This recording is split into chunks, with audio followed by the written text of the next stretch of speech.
Hello and welcome back to Let's Play Alundra. On the previous episode, we saved Burgess from the clutches of the Murg in a surprisingly easy dungeon, and a pretty easy rescue operation overall. I mean, we didn't even have to fight any Murg on the way back out of the tree. It's definitely a sign that we're nearing the end of the game, because previously, for every victory that we earned against Melzus, it always seemed like somebody died, in recompense. This is traditionally how, heroes' paths work. Once you finally reach the end of the game, the story of the game, whatever. Your victories become more and more pronounced as you go on. So let's go ahead and head back to Inoa Village and collect our reward, whatever it may be. I mean, I'm still waiting for that holy sword that was hinted at when Ronan stopped Ludus from dying. But actually, no! The entire town is on fire. This, as depressing as it is actually what I think is a really cool and gutsy thing that Alundra did. Let's check out what Burgess has to say. I mean, he rushed to get here. So there are 4 Murg hidden within the town, and there are some corpses too. As happy as that is. There's Bonaire. It wasn't even worth saving him in the long run. I believe this is part of the reason why I was so pissed off about having to save him in the first place. At that point, I knew he was going to die, and he would get a stupid, working designs pun about taking drugs. And Myra's dead. Nadia's mother, she's gone too. They're the only corpses I think you can find here, but they're not the only casualties of this attack. This is the part that really impresses on you that you're facing, a dark god, not just a run-of-the-mill villain, but someone who has legions of minions at his disposal, where he can afford, to stage a kidnapping operation just to get you out of the town so he can set it on fire. And, there's only 4 Murg here, so this kind of harkens back to the original fight against the 4 Murg in the mine, where even though it doesn't seem like you fought a boss, you get the boss music, the boss congratulation music anyway, where you're killing 4, early game Murg, not even the super elite Murg that we fought in the tree, just 4 regular, the same ones that we fought in the very first dungeon. It's kind of stupid, and really, a bit of a, I don't know, it almost kills the scene for me, because it's odd to get the boss victory music in juxtaposition with, several of the villagers having already been killed. So yeah, Burgess went to his house, it was on fire, so he went straight to the mayor's house, and everybody who survived is here now, and it's awfully depressing to see how few of them are left. Between the previous attacks, all the villagers who died as a result of us not quite being able to save them in time in their dreams, plus the remaining attacks in the Murg. Check out that room over there to the right. Those people are basically all that's left. We really are, at this point, the sole survivors of a continued assault by a being of pure evil. And I mean, it really gets you pumped to stick it to Melzus and his remaining minions like Ronan, and the rest of the Murg, for the range of the game. So let's go ahead and start the meeting. I mean, I don't know what the hell they're expecting to do here. I mean, in reality, this is sort of the plot dump. This is where we finally start to understand exactly what Melzus is, and what he means to the village, and where all the plot threads begin to come together. Now, you'll notice that Rumi is here, or I should say we saw her at one point, but Mead is not, and Wendell isn't. There is some dialogue that indicates this, but I haven't been able to find exactly where you trigger it. Mead and Wendell also passed away, defending Rumi and the twins from the attacking Murg horde, or I should say Rumi and Nestus, because Burgess was with us. And there he is. There's freaking Ronan. It's finally obvious to everybody else that Melzus is not looking out for the good of the town. Yeah, he's outright evil, and Ronan is one of the only people who doesn't believe that. This didn't occur to me when I first played the game, so many years ago. But Ronan legitimately believes that Melzus is God, and that if in the Old Testament style God, where if the village is killed, it's just due to a lack of faith. Not because God is Satan.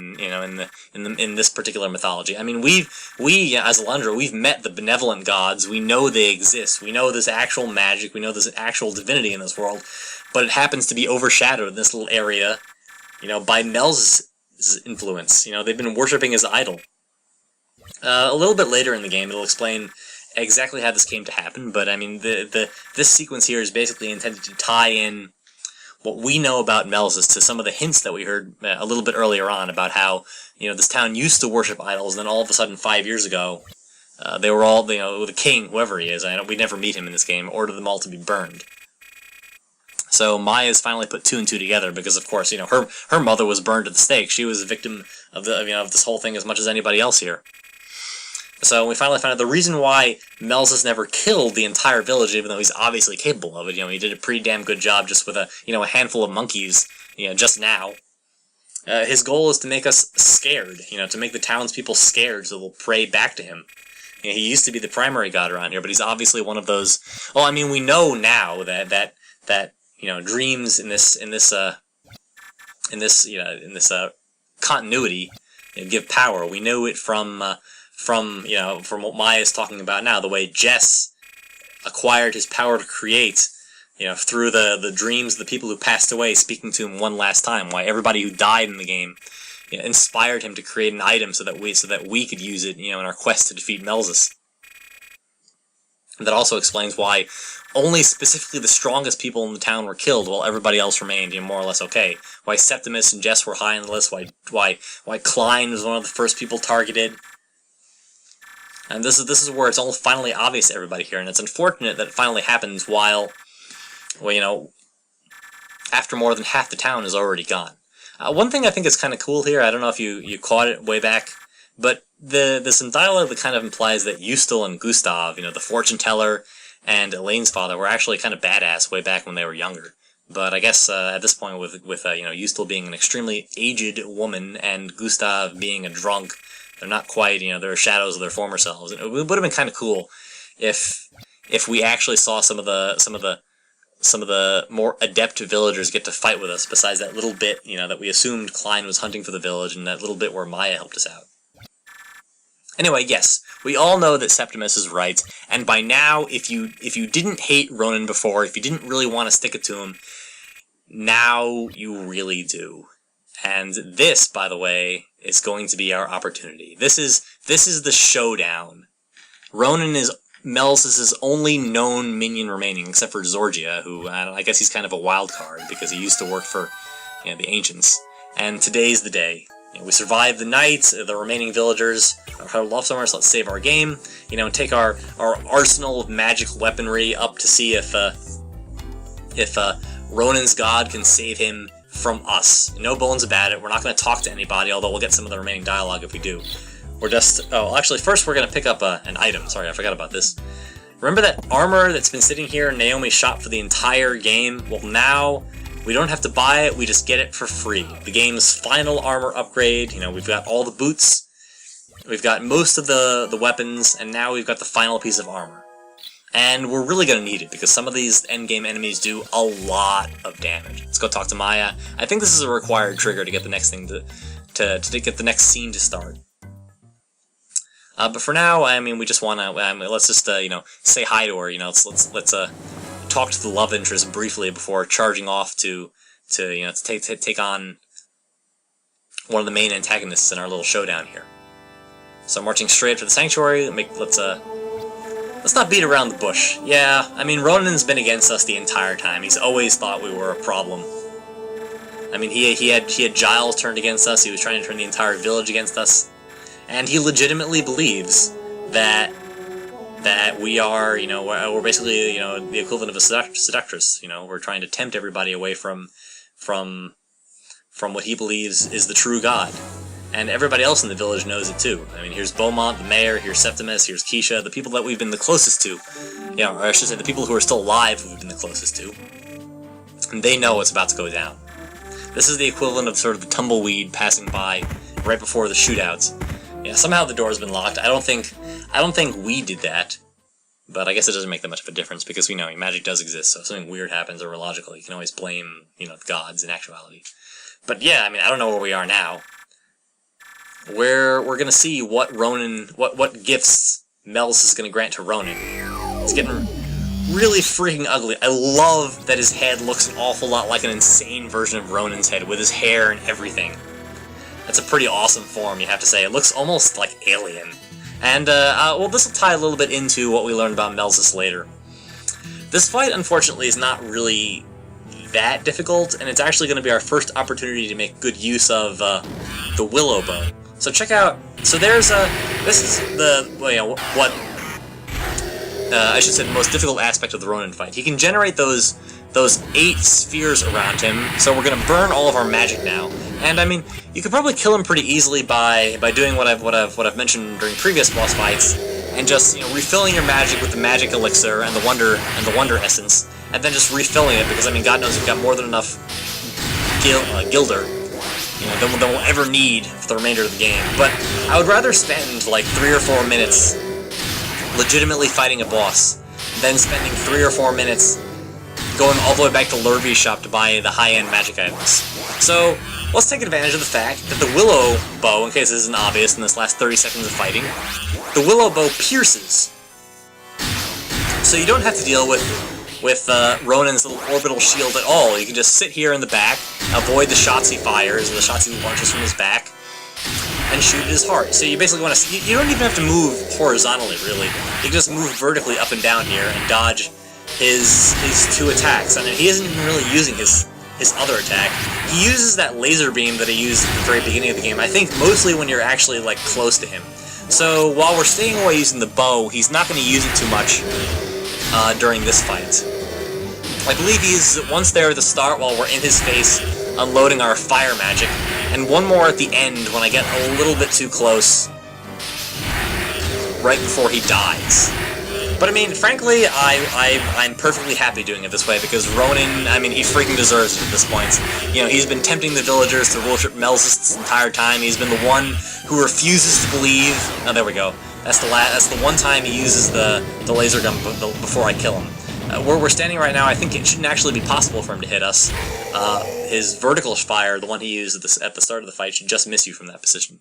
So, yep, the hideous thing that Ronan had become, but realistically we know he was hideous inside all along. We've taken at least some measure of vengeance for the people like Klein and Sybil, who died at his or at Giles' hand, and, you know, we've taken vengeance on behalf of Keisha. That actually, I think, is the only actual action sequence that's going to be in this episode. But, man, is it worth it. Like, he dies, you know, supplicant to God. Or I should say, the person he believes is God. I thought it's a pretty cool sequence altogether. Pretty badass, if I do say so myself. I'll just quietly leave. This is the one time where, like, I'm happy that Alundra's a silent protagonist, because he should just sort of quietly walk out to, you know, the appreciation of the people closest to him. Yeah, good has triumphed over evil. It's literally the case. Because us carrying all this divine power have taken it to, you know, the devil's servant. And we'll refill our magic later. So, now that we've killed Ronan, we can actually make use of the sanctuary. And I think this is pretty neat, that the game doesn't just forget that Ronan lives here, and the fact that he has the sanctuary all the way down, you know, way down below the basement. I assume they took out the idol of Melzus in the back, but the villagers, the remaining ones anyway, are actually going to use this as their bunker for the remainder of the game, because, I mean, what else, especially considering half the village has been burned down, what else is safer than here? Now, you'll notice I did cover the fact that Mead and Wendell are dead, and we know that Myra and Bonaire are dead. We saw their corpses. The last person, in case you're keeping track for some reason, is Sierra, and she was actually eaten by the Murg. That's confirmed in another piece of dialogue, but I still haven't been able to find myself. I assume it's something mentioned offhand during some of the additional dialogue that you can get if you talk to the villagers, but frankly, I don't know, my sights have always been set so much on taking down Ronan that I guess I miss a lot of the additional dialogue during these sequences. Anyway, so here again they're going to revisit the same concept that we were introduced to very briefly during the previous episode, where we saw that Nessus and Burgess' dream were naturally joined due to the fact that they were twins. As it turns out, I mean, and this is the same logic that allows Melzus to absorb power through everyone's dreams. You know, they can unite dreams. Dreams have power. It's pretty obvious. I mean, the dreams can kill you in this game. So we are going to weaponize that. We are going to imagine Alundra, or I should say by we, I mean the people of the village, but of course you can imagine that you're participating too. It's definitely one of those, like, Peter Pan, clap your hands if you believe moments. And believe me, it has direct impact on the gameplay itself.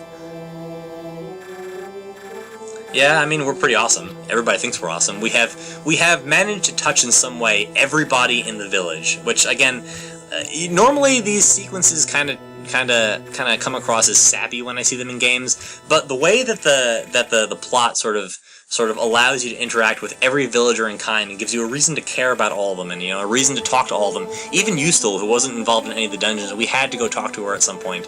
You have to talk to everybody. You know, you have touched all of their lives, and this is the culmination of that. They are going to, you know, they are going to help you in the way that you have helped them over the last 15 or so hours of gameplay. So, in case you were wondering why we never actually got that, that last weapon, that holy sword, the one that you were supposed to get in case Ludus had died. Ludus, by the way, makes out like a bandit this entire game. He's never in danger. Ludus and Fane, both of them, they are never in danger. They never die. No one in their family dies. Aside from Beaumont, they make it out the easiest.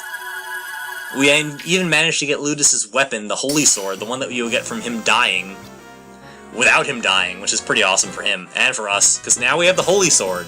The most powerful, non-cheating weapon in the game. The legendary sword, of course, is still more powerful.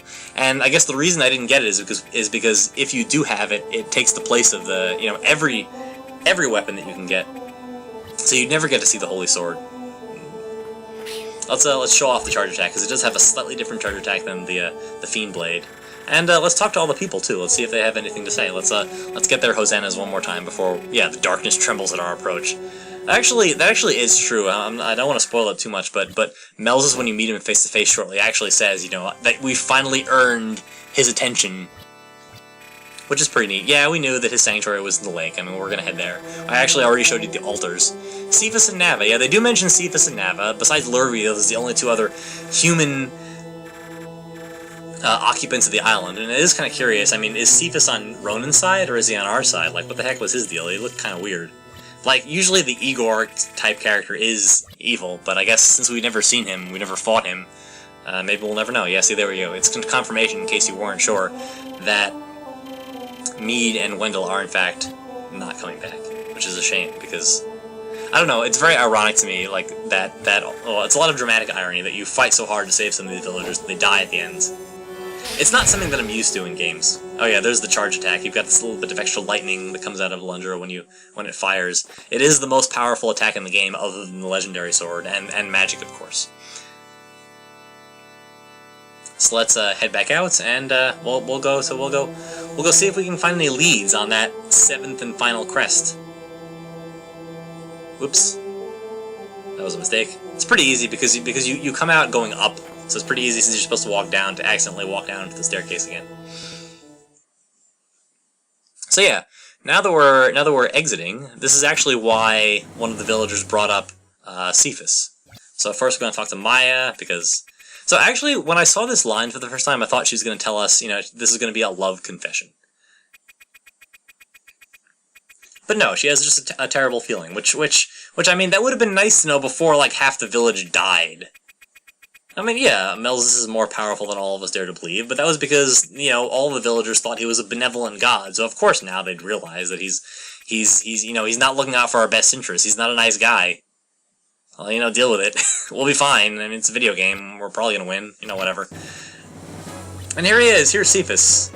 Cephas is in fact a good guy. I think this is actually where you would normally, if you talk to him after this, get the hint to get Navis Charm, but we sequence broke, and got it so we would make Mount Torley easy. But as it turns out, Cephas is not only a good guy, but he is like 300 years old, and so is Nava.